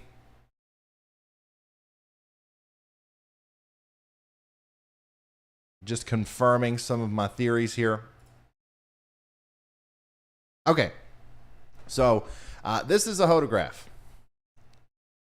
Let me see if I can open this in a new tab here. Oh, yeah. We'll full screen it. Lord, yeah. Okay, so this is, I pulled this from somewhere in Mississippi, okay? And I'm not going to go too far into it here and go like too in-depth in what this is. We might one day, but the only thing that I want to talk to you about right now is the photograph. All right? Oops. Oh, I got to use something other than a black pen right now. There we go. Okay, so this part of the forecast sounding, by the way, this is what this is called the photograph. Everything looks really complicated here. Some of you might think it looks really cool. Okay, it's very colorful, looks very sciencey. It's just another forecast model. Okay, it's just another one of the things that we always look at. But the information is not painted very pretty on a map. It's just here for you raw to look at, and you can really dig down into the meteorology and really figure it out. You know what I'm saying? So what we're going to try to figure out is what's happening in the atmosphere above your head as you increase with heights. Okay, so let me see if I can also pull up something to draw on here. Nope, never mind. I'll just draw over here in this empty panel. So what we're looking at over here is the wind speed and direction with height. All right. And basically what you see here, this curvature, this is the curve that I was talking about earlier. All right. This is the curve that I was talking about earlier, where you've got surface winds coming in this way. You've got your mid-level winds blowing this way. You got your upper level winds blowing this way. You put those things together and you get a curve. Okay. You get a danger noodle. Well, I'm going to start calling these things because we're going to start talking about these a lot more in the videos, because I think I can make this palpable for people. So yeah, we're going to start calling these danger noodles. If your noodle is curved, all right, if it looks like that, it's dangerous. All right. Now we do have some other noodles out here. Okay. If I come back over here and I pick an area way back here in Arkansas behind the cold front, look, this noodle points just in one direction, okay? This is straight noodle. It's not dangerous at all. And then if I go later on into the night with our storms in Alabama and Georgia, there's still a little bit of curve there, but it's not a beefy curve, all right? It's a wet noodle, okay? The really dangerous storms happen when those curves are beefy. And let me show you once again what that looks like here. This very large curve is once again, a photograph that shows rotation with height. So once again, what we're looking at here is like this section of the line represents the winds at the surface or just above the surface to just above your head. Right? And that'll show you the wind speed and direction. So in this case, it's coming out of this direction, right? And then as you go up into the air a little bit, and you start to look at some of the wind speeds a little bit further above your head. Okay, maybe we're talking about the 850 millibar level here. And then you can see how those winds are a little bit more going from the southwest to the northeast. And then you go a little bit higher. Okay, now we're going directly west to east. And once again, we're looking at the winds at the surface, and then we're going up slowly, higher and higher into the atmosphere, and we're looking at the wind speed and direction here. You go even higher than that, and now we're going almost completely opposite than our surface winds down here.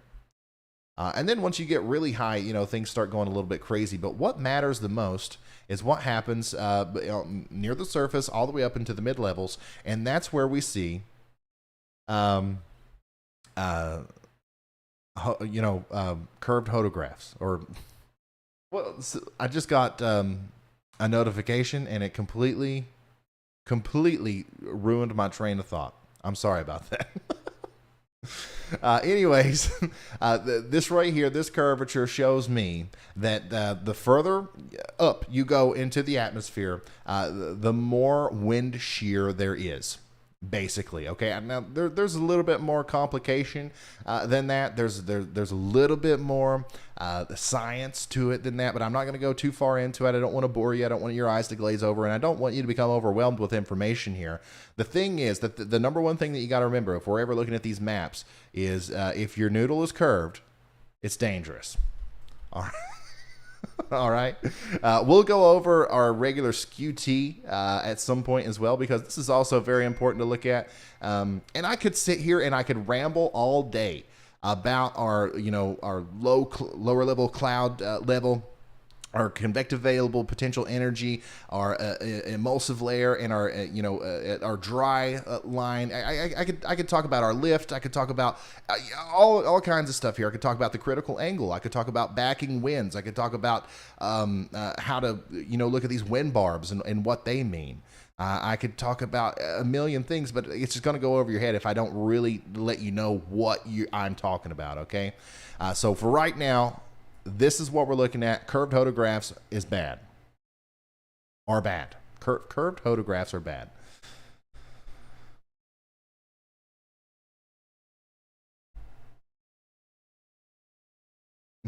If your noodle is curved, it's dangerous.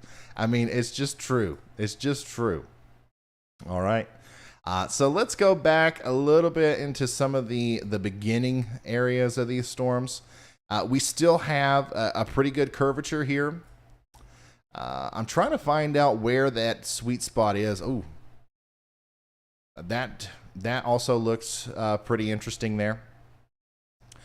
Once again, our surface, our clouds are going to be kind of elevated too. So sometimes you see that LCL down there. Sometimes you want to see that a little bit lower to the ground in an event like this to produce tornadoes. But things are obviously going to change as the storms progress off to the east. Oh, wow, look at that. You see that LCL? That's much closer to the surface. So once again, as those storms project off to the east a little bit, things are going to be a little bit different. There's another pretty beefy looking photograph. But once again, I still think that the number one time frame here is going to be right around 4 or 5 p.m., right on the border of Mississippi and Alabama. That's when some of those curvatures are at the highest. And yeah, and once again, the further north we go, if I go up here into Tennessee, we still have some curve, but it's not as tight. It's not as beefy, okay? The perfect photograph for like a tornado would look like this. All right? So the more we deviate from that, the less worried we are about tornadoes. But still, anytime you see the hump back there, that's not a good sign, and it can, you can see tornadoes. Man, it's so weird trying to simplify this because it's not very simple.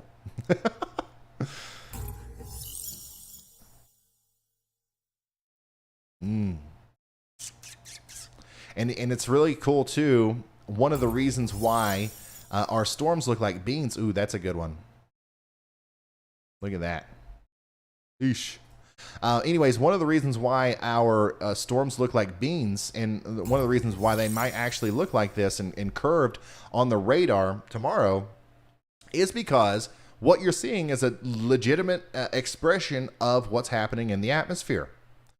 When a storm forms, let me come over here. Let me show you something.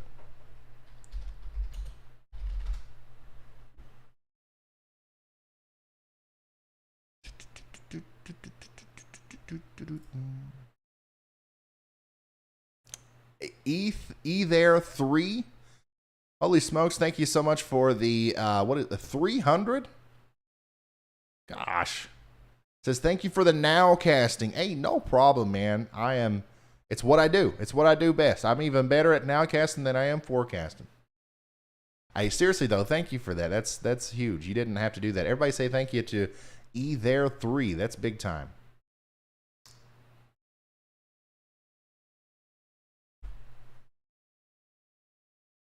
Thank you, chat. There's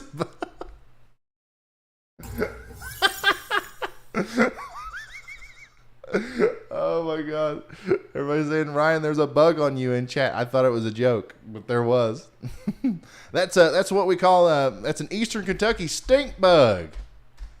We get a couple of those in the house every year. That's crazy. Thanks for letting me know. Let's see here. Okay, I'm gonna start drawing again. Give me just a second here.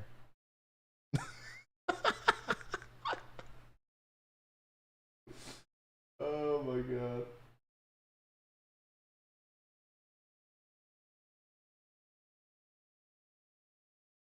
How am I gonna do this?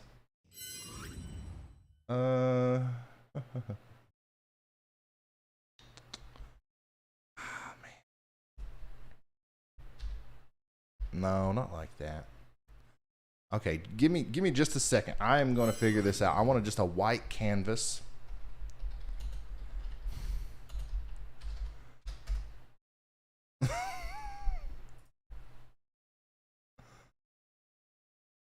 Oh my god. A stink bug, bulls. Now that is a stream first for us. I don't think we've had that before. We've had some stuff. We've had some stuff happen, but I don't think we've had that.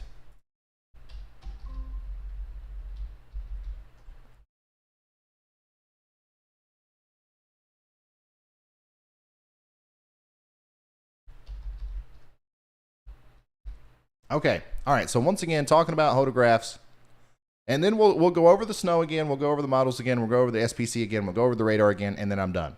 I'll come back tomorrow. All right. Got to make sure. I got to get all these bugs out of here before tomorrow.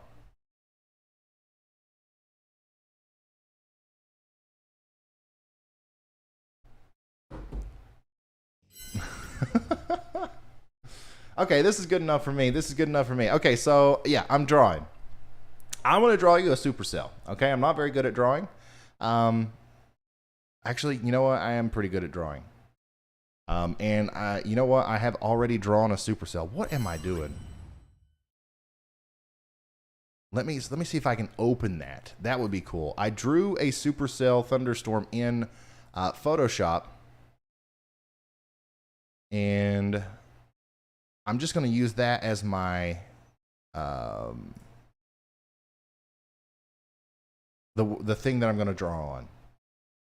Sorry, once again, this wasn't planned.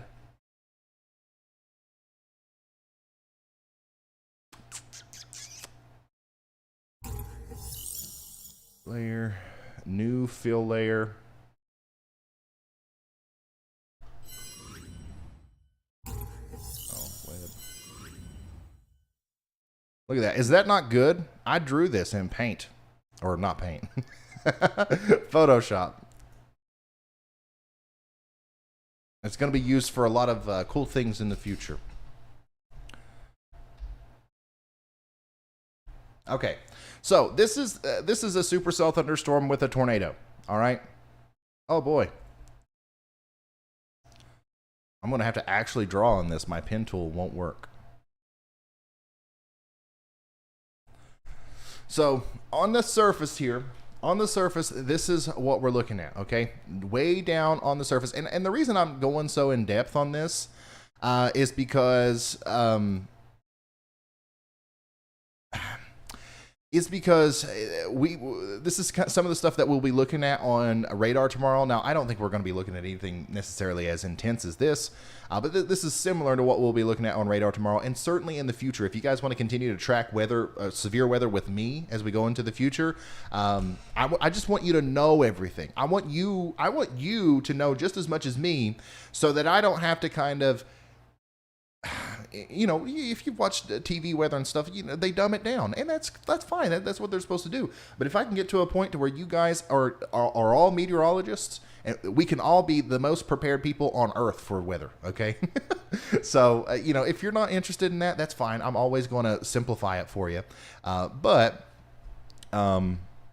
just in case some of you do want to learn more and be able to understand this stuff a little bit more, I love doing this stuff. So this is supercell thunderstorm. On the surface, we have winds coming out of the south like this into the inflow notch.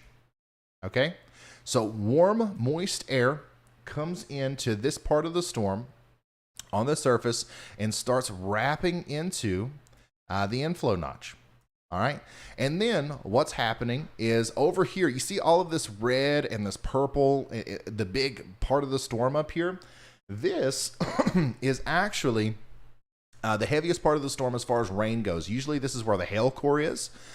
So there's a lot of rain, a lot of precipitation coming down out of the storm here, and it's cooling the air off, okay? Imagine if it's 80 degrees outside and somebody drops 1,000,000 gallons of water out of the sky there. It's going to, cool the air off as it comes down, and then when that cold air reaches the ground, it's going to kind of fan out, right? It's going to fan out in both directions. Now, because there's such a strong inflow area from this storm, any of that cold air that blows out of the backside of this storm from the cold air is going to have the tendency to then get kind of sucked in and around into the rear flanking downdraft is what we call it. This backside back here is the rear flanking downdraft. So we have a forward flanking downdraft up here. That's the big red blob here, and that's feeding our rear flanking downdraft, and then combining with our inflow notch, the warm air and the cold air meet. That's what we've all learned since we were in first grade. Technically, that is how tornadoes are formed, and when they do meet here, and there's enough, mid-level rotation and enough support all the way up into the higher levels of the atmosphere, sometimes we get a tornado. Now, certainly we get a mesocyclone or a rotating thunderstorm, okay? This is at the bottom southwestern portion of the storm, usually where you see this. And of course, this is where the tornado would most likely be. Now, on this image, this is one of the more impressive and perfect, tornado images that you would ever see. They don't all look like this, but this is a good way to learn about how radar works. Now, this is also going to show us how those photographs work. Now, how would the photograph look for this storm? How would it look? Well, obviously this part, I'm going to have to change my pen color here. Let's do blue. When we're looking at this part of the storm, storms are not like two-dimensional like they show up on radar. This part of the storm is basically on the surface level. Okay, so this is like if you were on the ground looking outside at like the clouds, this would be the lowest part of the cloud. This is what you would see as the storm. And of course, that's where the tornado would be as well. Now, there's low parts of the cloud that go all up and down this storm, but really what the radar is seeing up here in the big blotchy portion, or the forward flanking downdraft, what it's seeing is areas just a little bit above the surface, okay? So a lot of our hail core, a lot of our big time precipitation, this is happening above this, okay? So the dark blue is on the surface, the light blue is just a little bit higher up in the atmosphere, and then, of course, all this scraggly stuff out on the end here is even higher up in the atmosphere. This is quite a bit higher, actually. And this is what you would see if you're ever, outside and you look out into the distance and you see this big, it looks like a nuclear bomb went off, okay? It looks like a giant, just huge cloud or volcano that's went off. What you're seeing is the top of a thunderstorm, more than likely, possibly even a supercell thunderstorm. And that's kind of like the top levels of the clouds here that you're seeing on radar. So you got the surface, you got the mid levels, and then you got the top of it. Now, that's a gross simplification, but for the most part, that's kind of what we're looking at here. All right, there's obviously surface level clouds up here on the northern part of the storm, but for simplicity's sake today, that's how we're going to look at this. So how would a photograph look? How can we predict tornadoes with photographs? Well, obviously, if your radar image looks like this, you're going to get tornadoes. And our photograph shows us changing wind directions with height. So obviously we have winds out of the surface here, or out of the on the surface out of the south and east here, right? And then as we go higher up into the atmosphere, winds start changing a little bit. That's why the precipitation gets flung back this way in the forward flanking downdraft. We see a little bit more of that wind trying to blow things this way. And then as we go even higher into the atmosphere, you can see very clearly that things even, continue to change even more. So there you go. That's if we draw a line from our hook echo through the forward flanking downdraft all the way out into the top of the cloud, you get something a little bit like that. And even a little bit more possibly if we draw the rest of that line all the way into the bottom of the hook. So we take everything away. Now you've got this, okay? And of course, when we're looking at this on the actual, hodograph, it's going to be oriented a little bit different depending on where you select your starting point. But the point is that the hook, okay, the little whoop-de-whoop there is what you want to look for on those things, and that's going to tell you what those storms could possibly look like on radar. Once again, a very simplistic way of looking at that, but I really enjoy trying to simplify this stuff down, and I hope it makes sense. I hope it makes a little bit of sense. Now, obviously, there's way more to it than that. There's way more to hodographs, and there's way more to tornado genesis than just what the hodograph looks like or what the radar images looks like. But now if you're ever looking at a radar, and I'm not live or whatever, and you see something like this, you got a little bit of an extra tool in your pocket as to understanding what's going on there. A little bit of a whoop-de-whoop, yeah.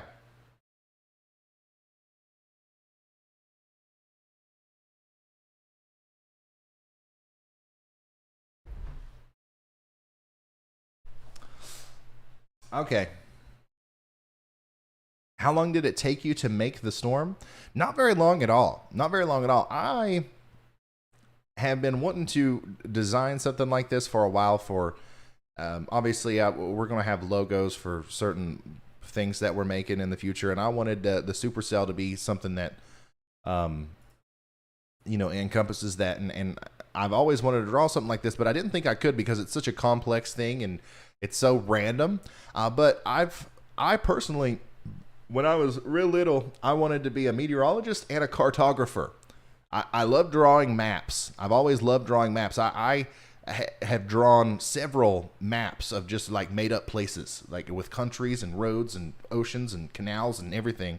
And then I realized, well, that's kind of like the same thing. It's random. So I just tried it out and it turned out okay. This is based off of one of the supercells in the April 27th thing, but I made sure that it was vastly different because I don't want to glorify that. I don't want to, that tornado killed people. You know what I mean?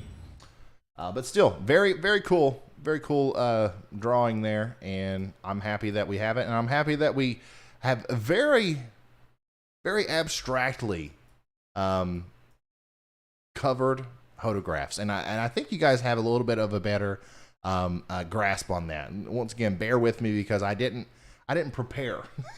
I didn't prepare for that lesson. And I always try to catch myself for, if I start to explain something in a way that I know won't make sense, I'll try to say something else that makes a little bit more common sense, but kind of maybe draws away from the deeper point. But yeah, we'll talk more about that in the future. Elmer Reed, hey, thank you so much for the big 50.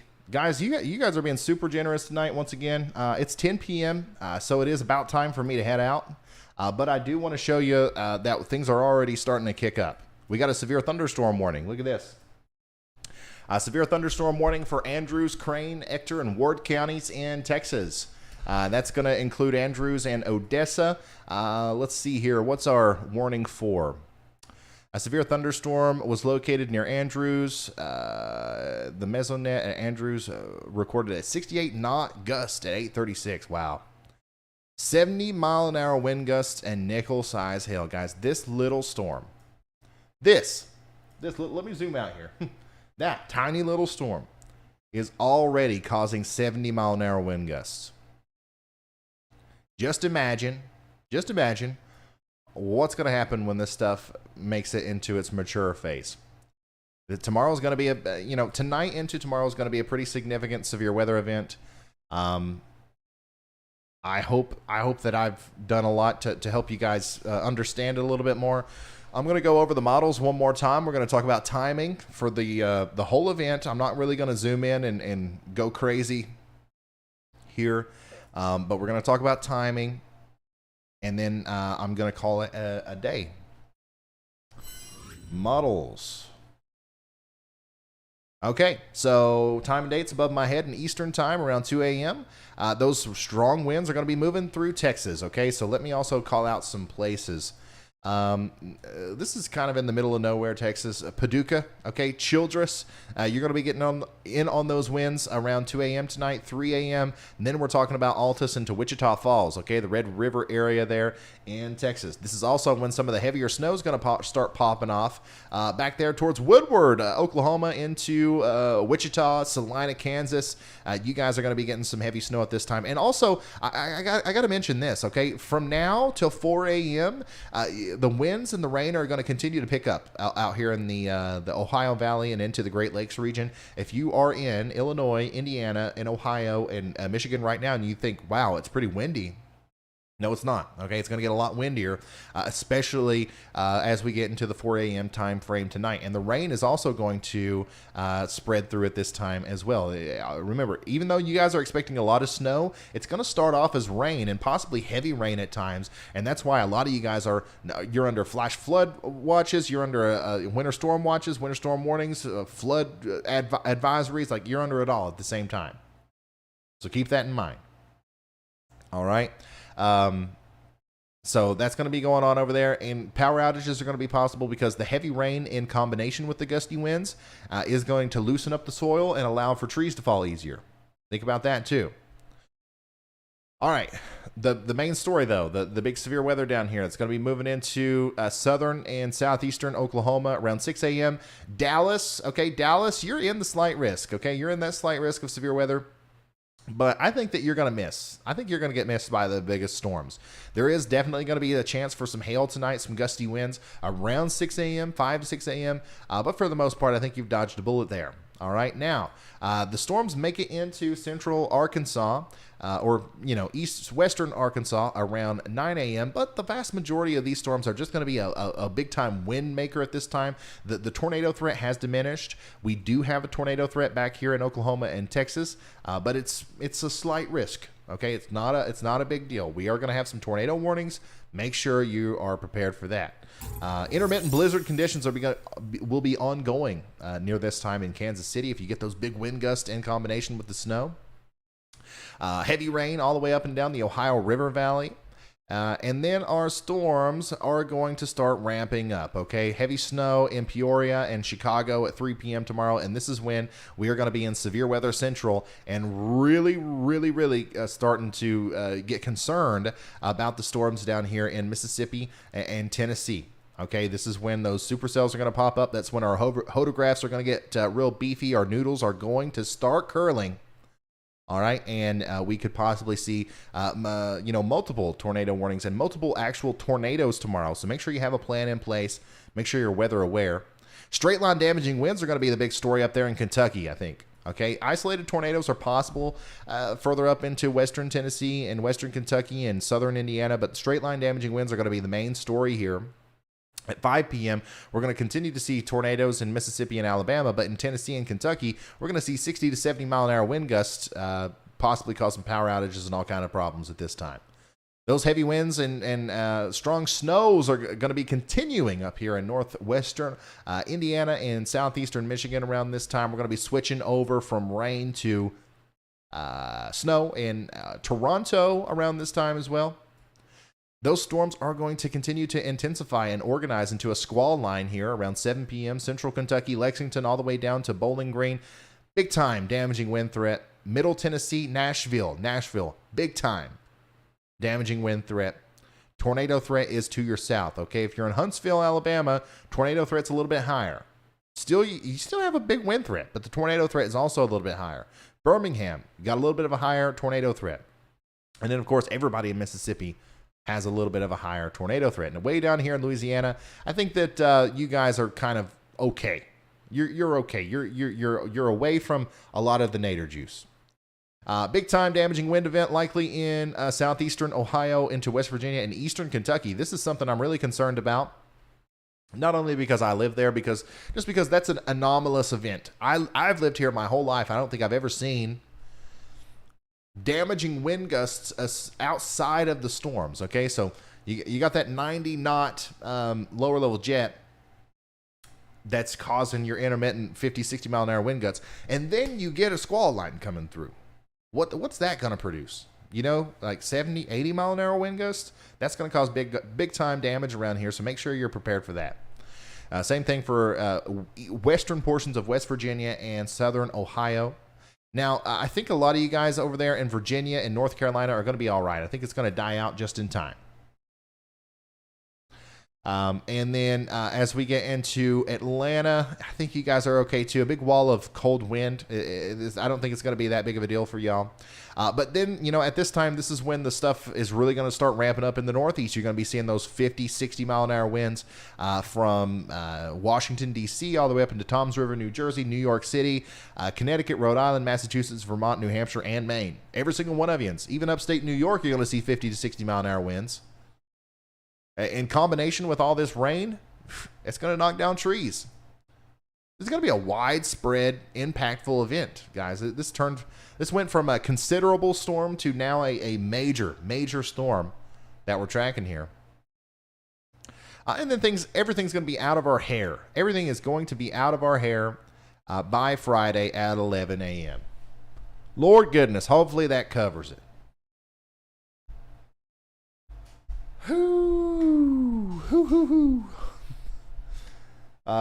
Thank you guys for bearing with me today. I know I screwed up with the live stream. I know that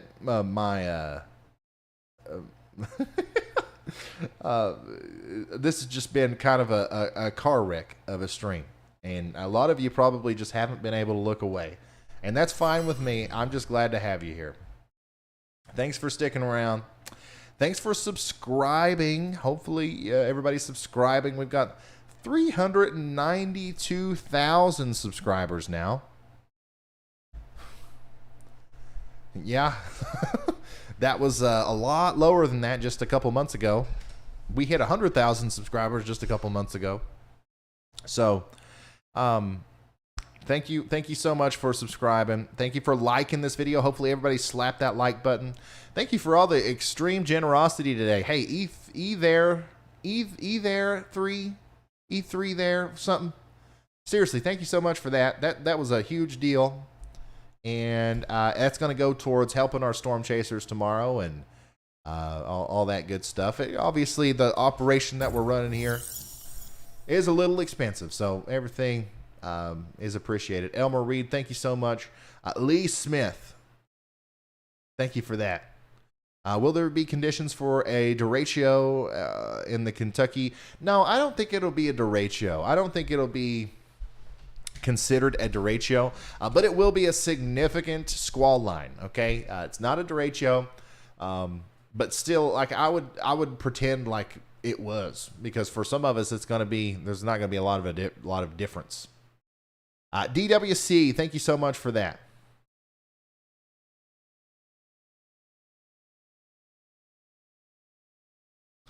Thank you, y'all.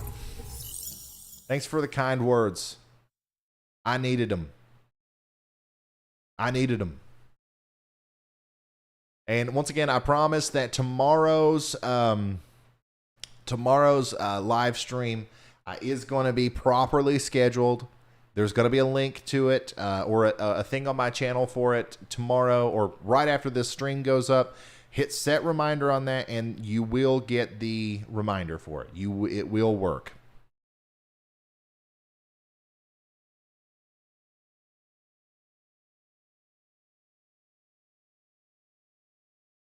It will work. Anything next week? Man, I ain't gonna even think about next week just yet. We'll think about next week. No, I'm just joking. we will think about next week after tomorrow. What is today? Wednesday, Thursday. On Friday, obviously, after the live coverage, I'll do another forecast video talking about, yes, another storm coming. Another storm coming. I think I'm going to start tomorrow around noon.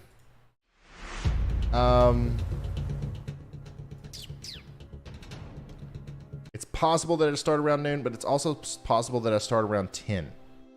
Because we do have Mike Scantlin out there in Kansas City, and since we have him, we might as well use him. So yeah. Go to sleep.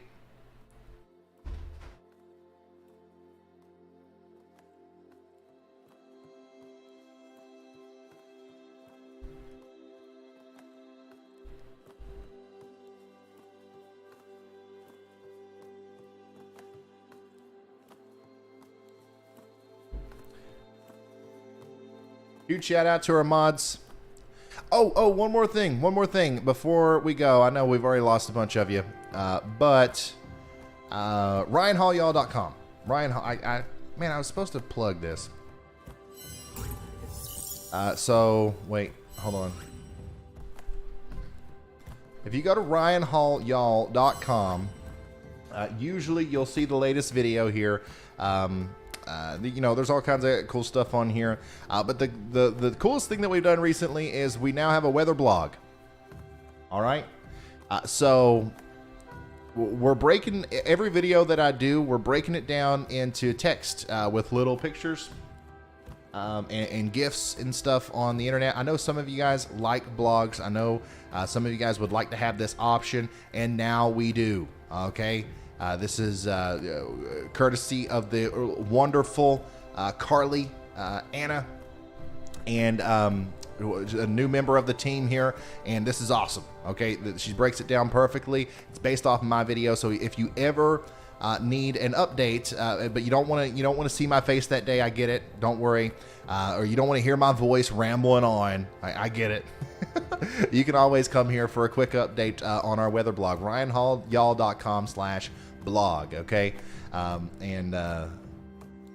yeah. All right, we're just trying to do everything we can to make sure that you never miss any information. Like, you're gonna know if there's a nader coming. I promise you that. That's my goal. That's my goal. All right, everybody is always going to know when a nader is coming if Ryan Hall is involved. All right, that's it. That's all I got for you. Thank you so much for watching. Please hit that subscribe button and make sure you are here tomorrow. Turn those notifications on. Everybody be safe tonight. If you're in Oklahoma and Texas, tornadoes are possible. And I will see y'all